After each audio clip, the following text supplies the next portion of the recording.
Good day, everyone. Today, we begin another interesting journey in understanding ourselves more deeply through the topic unpacking the self, the physical, and sexual self. When we talk about the self, it is not just about what's inside our thoughts, feelings, or personality. The self also has an outer dimension, something visible, touchable, and experienced in everyday life. This is our physical self. It includes our body, appearance, health, and the way we present ourselves to others. Our physical self often becomes the first layer of our identity, shaping how we see ourselves and how society sees us. But alongside the physical, there is also our sexual self. This goes beyond biology. Yes, it includes our reproductive system and physical attributes, but it also touches our gender identity, sexual orientation, attraction, and how we express intimacy and relationships. Sexuality is a natural part of being human, and understanding it helps us appreciate not only who we are, but also how we connect with others in healthy and respectful ways. In today's discussion, we will explore the physical and the sexual self. And I hope by the end of this session, you realize that physical and sexual aspects of ourselves are not separate from who we are, but essential pieces that makes us whole. So let's begin unpacking the self by looking closely at our physical and sexual dimensions, understanding them, respecting them, and embracing them as vital parts of our identity. Next.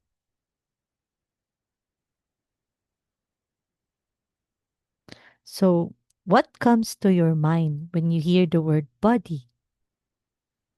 Try to ponder about this. What comes to your mind when you hear the word body? Are you your body or your sex? The first aspect of self we will attempt to unpack is the physical and the sexual aspect of the self. We view them together as these are the most observable aspect of the self. Our body, as suggested by philosophers, is the vehicle we use to drive around the physical realm. Similarly, our sexuality is closely related with our bodies as we views of physicality are associated with sexual attractiveness. So, this early views on body and sex. The early philosophers, most apparent among dualists, early philosophers viewed the body as the vessel or vehicle for the soul, but is secondary to it. The body is the physical, tangible part which we use to interact with the world. However, the body is secondary to the mind. Most early philosophers did not put much emphasis on the body as they are more focused on the metaphysical mind or rationality aspect of the self. Diba? Hmm. In contrast, some Eastern traditions focused on the self as the main vehicle of spiritual growth and self realization. So, this can be seen in practices such as yoga and meditative exercises, which propose that enlightenment can be achieved by training the body. Okay, this is from the early philosophers. And according to William James, James recognized the body as the main source of sensation and as necessary for the origin and maintenance of personality. The body is the one which perceives and senses the physical world. It is through these perceptions and sensations that the self is constructed in the mind. However, like others, James believed that the body is only secondary to the mind. given that sensations and perceptions can be forgone. Example, forgetting the pain you are feeling until you become aware of it. Soldiers not feeling hungry during a skirmish, something like that. Okay, let's proceed to Sigmund Freud. Freud viewed innate physical needs as the driving force of behavior. Example, hunger, thirst, sex. He believed that the ego is foremost a body ego. Human nature is focused on survival and the gratification of innate human needs. However, most of his works still focused on the cognitive or psychological aspect of this need gratification. Freud believed, however, that ego development occurred in salient stages involving the sexual erogenous zones. This development is referred to as the psychosexual development in Freudian theory. So these are the infancy. The erogenous zone is the mouth, 'di ba? When infant eats, something like that. It's always in the mouth, feeding, so that they will be satisfied. And the early childhood, the erogenous zone is the anus. Okay. For the middle childhood, psychosexual development reaches a latency stage. Okay. Actually, during this stage, sa latency, most of the child were not really focused on the sexual development. Mm. Then lastly would be the adulthood erogenous zone is the genitals. Because during the late or the middle childhood or the late childhood, usually they're more on the play man gyud, 'di ba? So sa adulthood, they're more on genitals, we explore more. So that's for Sigmund Freud. Let's proceed to body and sexuality. So sexual development of primary and secondary sex. At conception, X and Y chromosomes are given and determine the future sexual characteristics of the fertilized egg. So during the prenatal development of sex characteristics occur in three stages. First is the development of gonads, okay, 6 to 8 weeks post conception. Both male and female fetuses have identical primordial gonads that have the capacity to develop into ovaries or testes. Okay? At the 6th week, a sex determining region of the Y chromosome, SRY, switches on the other genes, causing the development of primordial gonads into testes. So, in the absence of the Y chromosomes, among females, alternate genes are switched on, producing ovaries. The development of internal organs. Over time, internal organs are developed. Males, for males, seminal vesicles, vas deferens, and the prostate. While the females, the uterus, upper portion of the vagina, and the fallopian tube. Also, the development of external genitalia. So at puberty, maturation of the genitalia and the development of secondary sex characteristics occur. Okay, dalaga na mo. The hypothalamus produces the gonadotropin releasing hormone, which stimulates the production of the follicle stimulating hormone and the luteinizing hormone in the pituitary gland. So the stimulating hormone, the FSH, and the luteinizing hormone are produced in both males and females, triggering the production of testosterone and estradiol, respectively.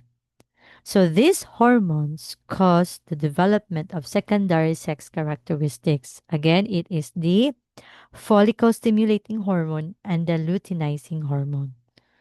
So for males, um, like they have facial hair, they now have deeper voice, mapiyok na sila, the production of androgen. For females, wider hips, bust development, so, manag ko na ang mga breasts. Okay, the production of estrogen and progesterone, something like that. Okay, so that's it for the primary and secondary sex characteristics. So the erogenous zones of the body comes from the Greek words eros, which means love, and genos, producing. Erogenous zones are areas of the human body that has heightened sensitivity when stimulated. So these zones typically have a large amount of nerve endings which send signals to the brain when stimulated. So, however, sexual pleasure and experience is different for everyone. So, there are several factors affect this experience. Let us first discuss the brain. It is perhaps the largest sexual organ.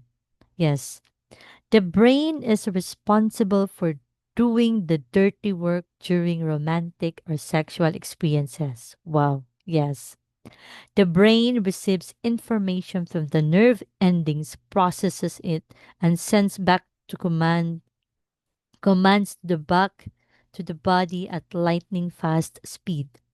Interestingly, our brain can produce romantic or sexual experiences in other ways. For example, seeing others being slowly touched produces the same physical and emotional reactions in the brain as if we are being touched and are ourselves. So the green-minded mind of us, Char, diba? It really stimulates us. The brain is really responsible for that. Second, who is touching you can either produce sexual sensation or otherwise, depending on who is delivering the touch. Oh my God. Mm. In an experiment among men, brain responses were measured when they were gently touched on the leg. These men watched a video of a woman touching them and another of a man touching them. The video of a woman touching them was perceived as pleasurable, while the video of the man was perceived as aversive, diba? So that's an experiment, ha? So there are men who are being touched by women, it's pleasurable for them. Men touched by men, it's not pleasurable for them. So technically, in this study or experiment, they are straight men, okay? Because of the differences. But if you're not, then it's different, diba? It's a different story. However,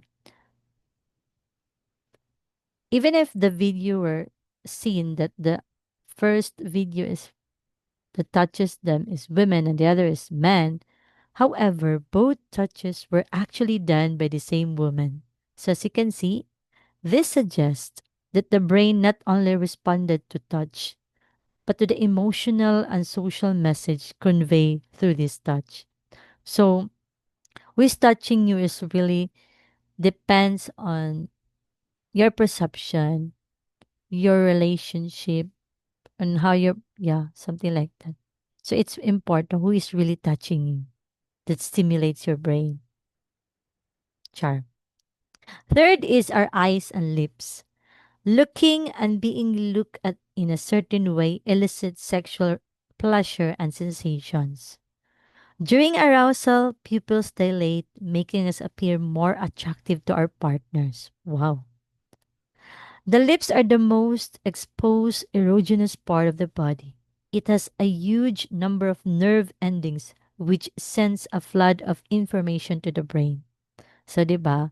So these three our erogenous zones, our brain who is touching you, our eyes and lips, they're actually like very sensitive. So that's why yeah, 'di ba? It stimulates us. Charla. Mm. Next would be the human sexual response. For the biological basis, from what we know about the biological basis of human sexual behavior, we know that during sexual arousal, males produce androgens given the proper stimulation leading to arousal, male sexual behavior can occur. Manindog na ang angay manindog. While females, female sex hormones, example the estrogen, progesterone, are produced in cycles, while females are receptive to sexual behavior throughout this cycle. the highest chance of fertilization occurs at ovulation. Okay. There are emotional or cognitive bases for the human sexual response. Hormones aside, other senses and interpretation of these senses can heighten arousal. Okay. For individuals, for example, smell, sight, touch, and sound can all produce arousal. Okay. Sexual fantasies can also produce sexual arousal. 60% of all people have sexual fantasies during intercourse.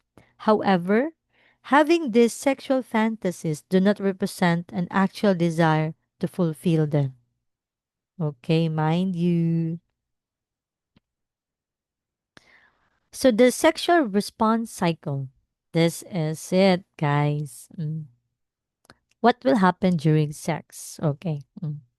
According to William Masters and Virginia Johnson, throughout their careers, they observed around 10,000 sexual acts to study physiological response during sexual behavior and came up with four stages to the sexual response cycle. First would be the excitement phase, arousal phase, erection of the penis or clitoris, and lubrication and expansion of the vaginal canal. This is it. Next would be the plateau phase. Women experience further swelling of the vagina and increased blood flow to the external genitalia. Diba? Men experience full erection and pre-ejaculation of fluid. So this is the plateau phase. So when we reach orgasm phase in women, rhythmic contractions of the pelvis and uterus with increased muscle tension. When I made about so women. In men, pelvic contractions accompanied by the buildup of seminal fluid near the urethra, which is forced out by contractions of genital muscle. Okay? So muna na siya, ang mga puti nga mugawas, the seminal fluid that will transfer to the genitalia. Okay? Next would be the resolution phase. Rapid return to an aroused state accompanied by a decrease in blood pressure and muscular relaxation. So women can repeat the cycle quite quickly, but men have a refractory period which lasts from a few minutes to a day. So if men needs to rest, so women can easily repeat the cycle from excitement, plateau, orgasm, the resolution again.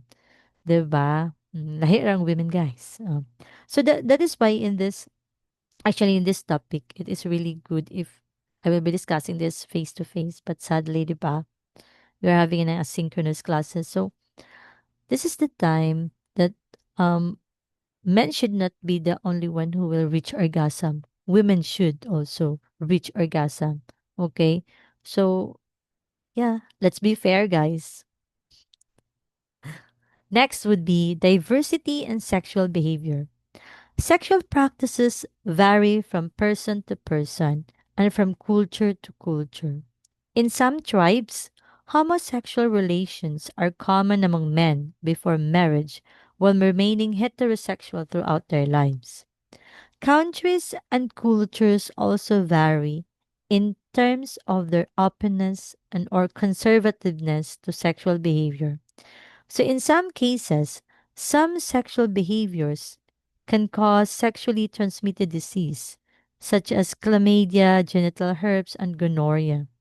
So, the rise of STD cases worldwide has brought forth several precautions, contraception, and practices for safer sex. So, even sexual orientation and gender identity is diverse.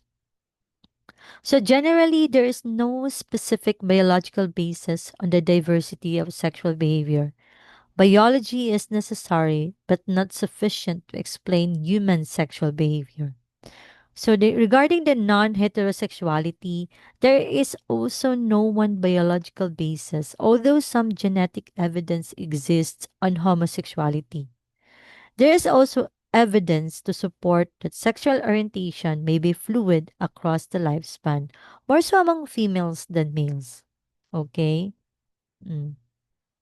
So, warning, explicit or graphic content ahead. So, let's explore this one. So, these are the sexually transmitted diseases.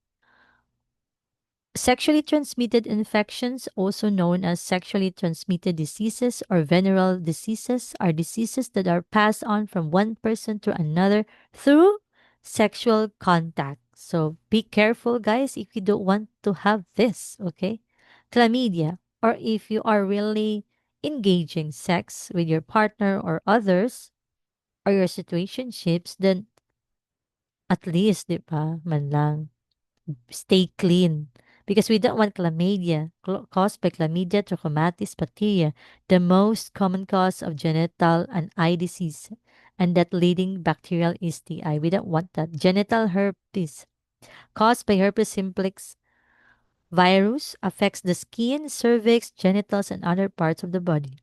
HIV and AIDS, which is very rampant here, diba? I guess we are number one right now in Iligan City or not?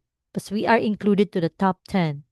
Causes the weakening of the immune system of the affected person, making them vulnerable to infections and diseases. If you don't want HIV or AIDS, stay clean while engaging. Both of you should stay clean.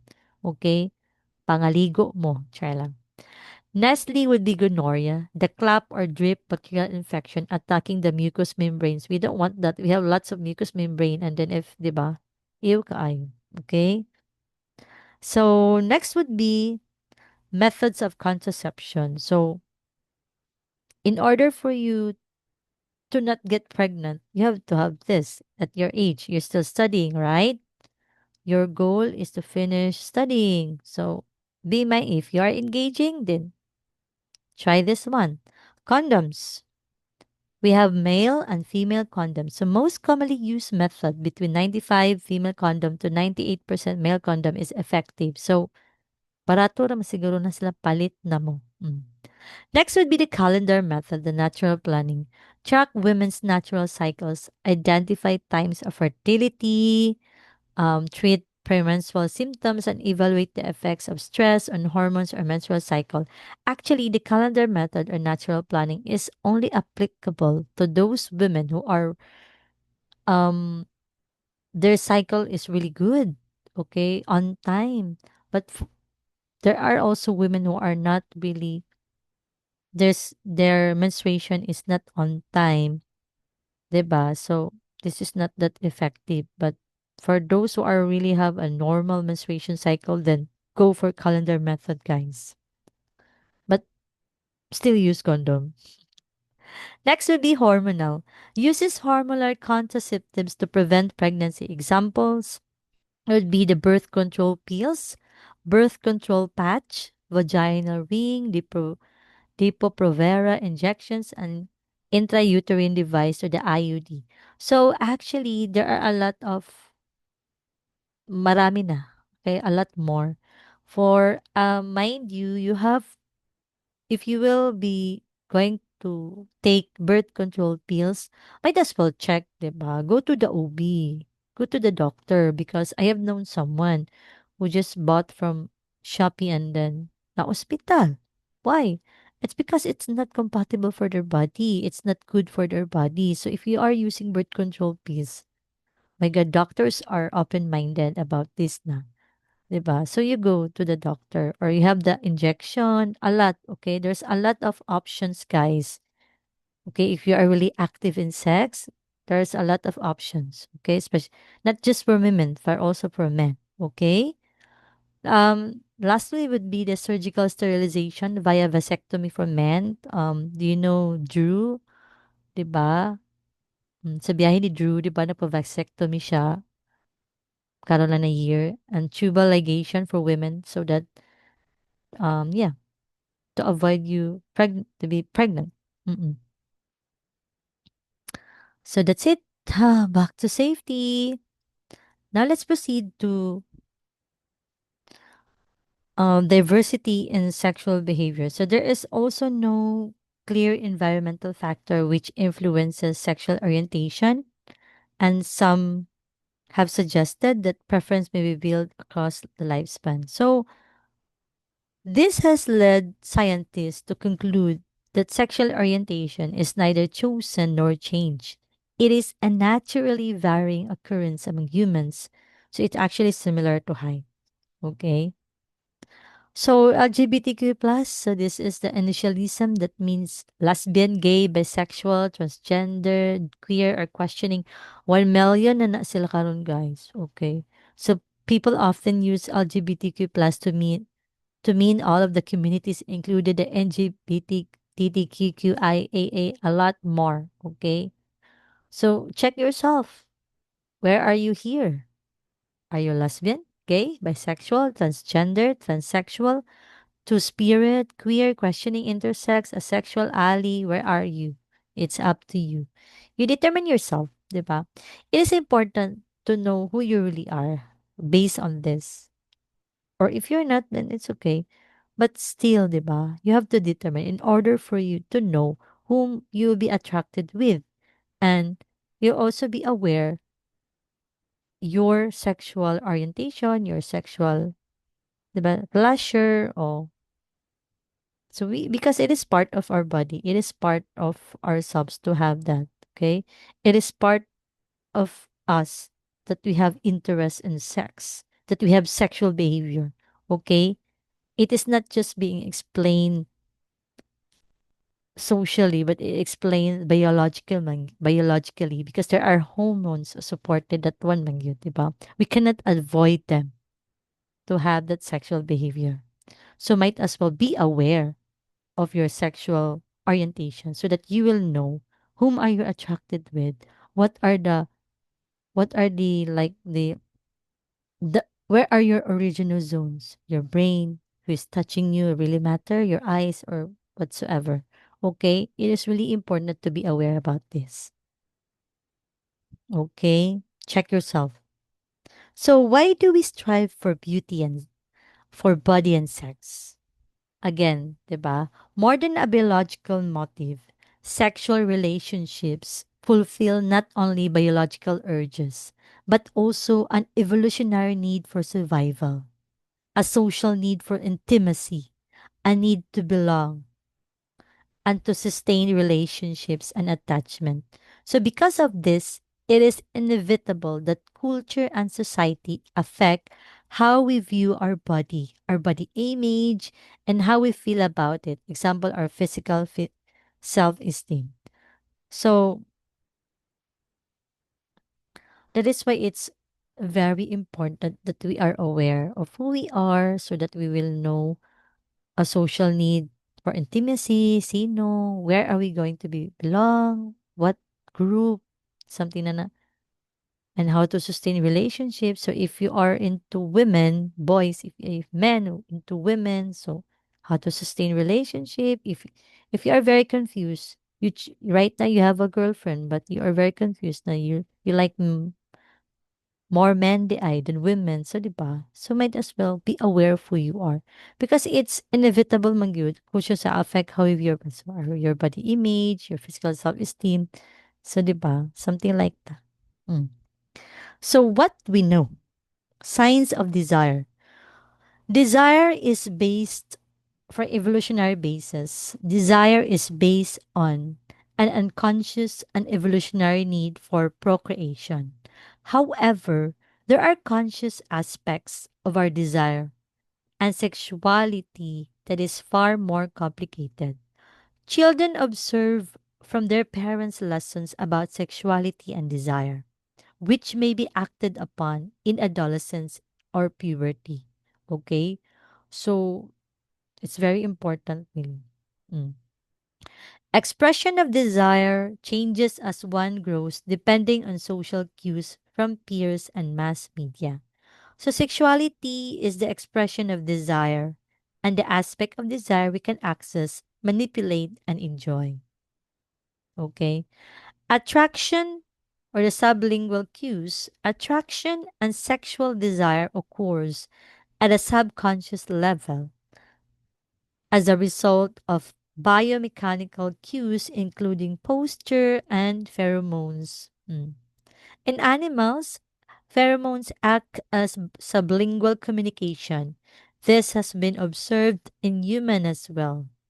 triggering the release of specific sex hormones. So the terminal nerve zero, stimulating this nerve, triggers automatic sexual responses in animals connected to the septal nucleus, which controls the release of testosterone and estrogen. So estrogen and testosterone in combination, the ultimate love hormone. Together, this stimulate neurochemicals in the brain that triggers feelings of excitement, euphoria, and passion. Okay? So the dopamine, very famous, associated with feelings of being sated and pleasured, secreted when you encounter something or someone you are attracted to. So, dopamine ang release if you're attracted to someone. Okay, sa imong brain. Serotonin, similar to dopamine, teaches desire and satisfaction.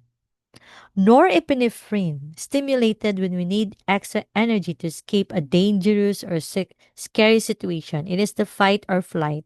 So, the responsible hormone is the norepinephrine. Lastly, would be the oxytocin. The cuddle hormone relaxes our guard and deepens trust. Okay? So that's what we know, 'di ba? And signs of desire. What we do not know.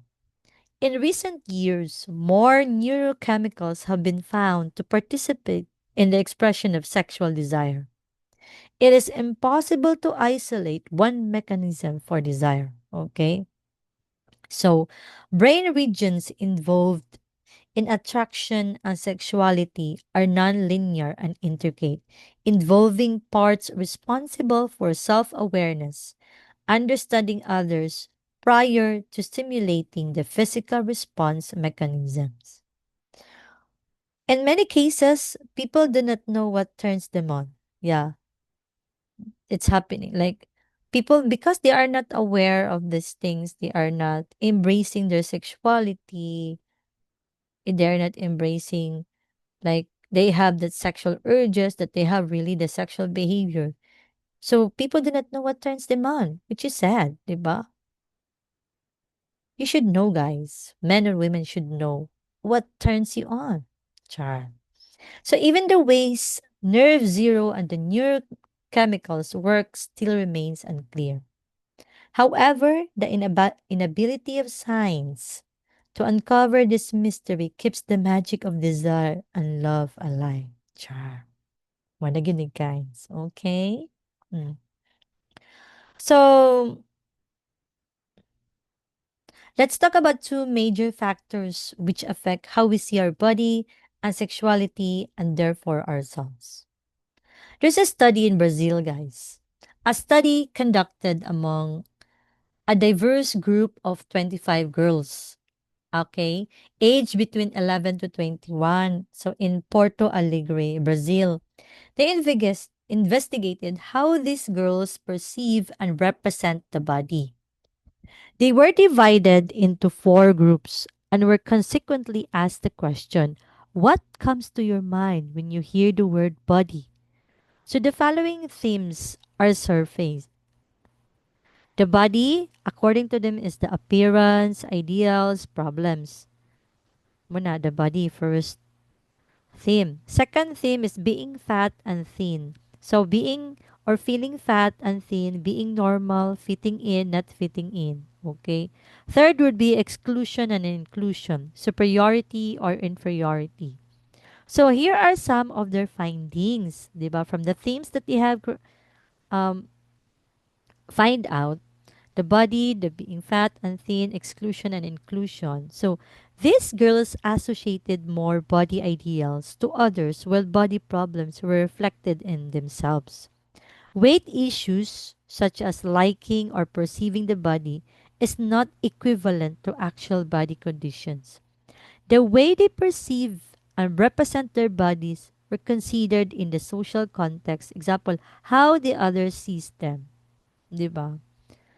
Which is sad. So the fear of being fat is associated with social exclusion. Interestingly, this fear is also a hallmark symptom in eating and body dysmorphic disorders. Okay? So if you are an adolescent female who fears getting fat and you know the consequences of getting fat, then even if you are thin, go on a diet. Being thin means being automatically included in social groups. So being thin and feeling thin are different things, okay? That is, a woman can be thin and still feel fat. Yes, di ba? Mm.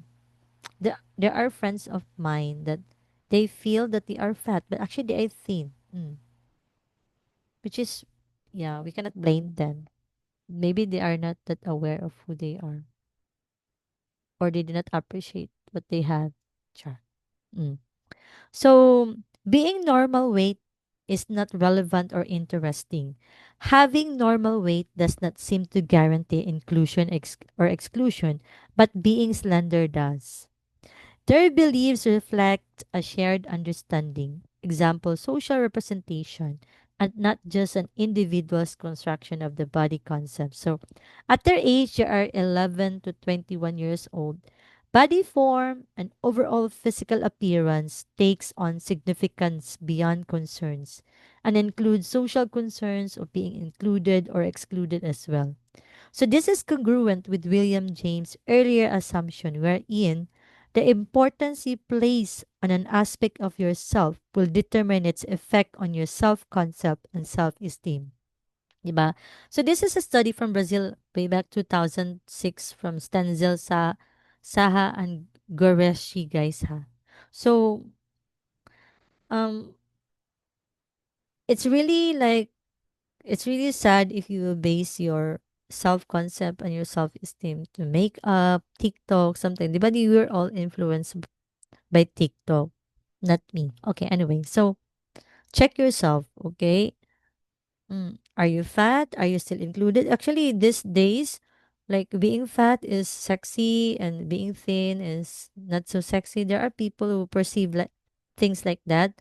And there are also people who really get attracted to fat, slender or thin, whatever. We have a lot of options naman.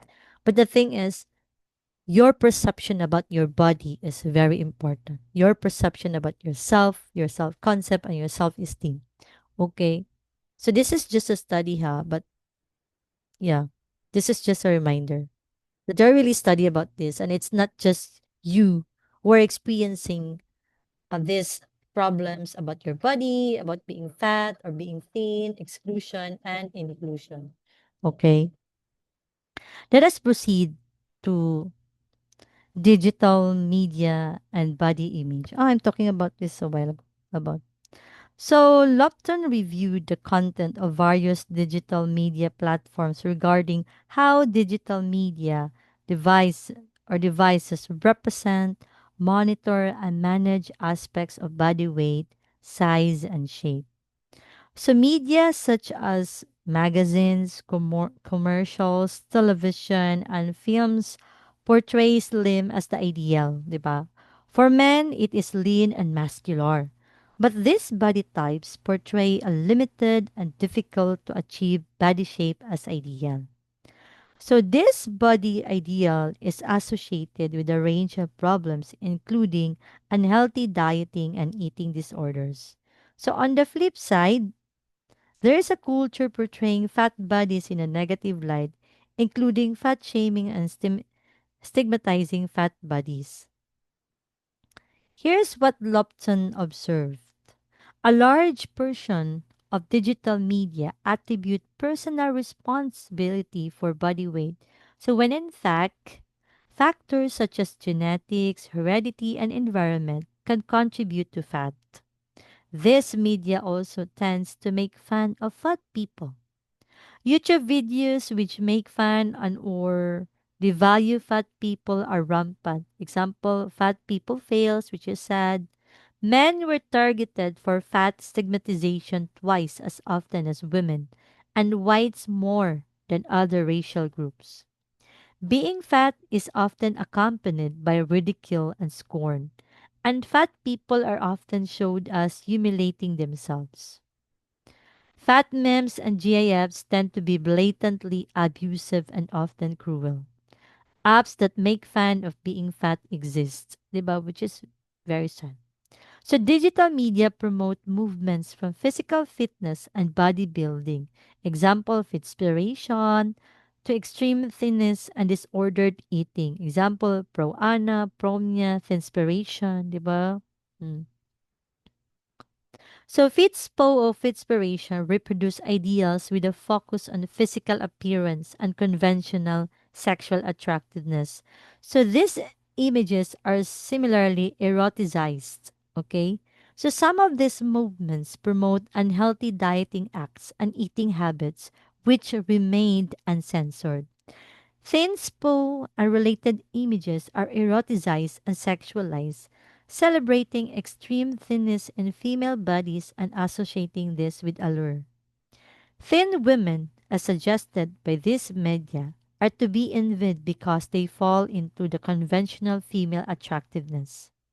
In contrast, thin men are seen as deficient for the lack of muscle. Lack of muscular strength in men and are also devalued. No, a lot is really happening. Mm. The body is no longer seen as a mark of health, but is seen as representative of how people can exercise control over their bodies. Thus, fat people are represented in digital media as lazy and undisciplined, while glorifying conventional and eroticized standards of body ideal. However, other users are pushing back against these negative movements by creating their own content, paving the way for body activism and a new brand of embodiment and body positivism. So, content portraying fat bodies in better and even erotically attractive ways have begun in digital media. Example, hashtag fat positive, hashtag body positive, hashtag sexpiration, hashtag fat acceptance. So this is what is happening, the digital media and the body image, di ba? So a lot is really happening. So in conclusion, body image and sexual self-esteem has been strongly influenced by social representation and digital media. Body and sex ideals, which are limited and hard to achieve, are all over social media, as well as those which are shaming non conventional body shapes. This problem adds to the existing social standards on inclusion, exclusion based on body and sexual attractiveness. However, these conventions do not take away the fundamental truth that the body is a neutral zone which needs care and respect. So, in the future, the diversity of body and sexuality should be celebrated. Okay, the end. So, that's the end for the physical and sexual self. I hope that you learned something from this, and I hope you will love your body and be aware of your sexual erogenous zones, sexual behavior. Char. So I want you to have this activity. Do one pleasurable and one productive activity for your body this week. Pleasurable activities can be going on walks, but stay safe, cooking and eating a good meal, dressing yourself up, taking a long bath. For the productive,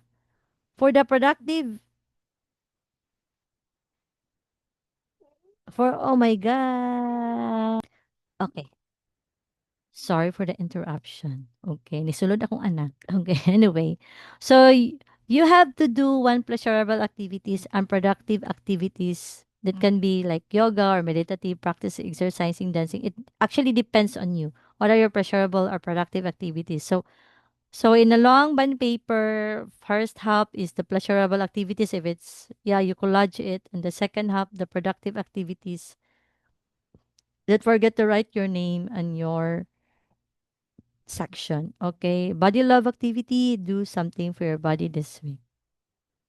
Okay. Thank you and God bless you. See you around, guys.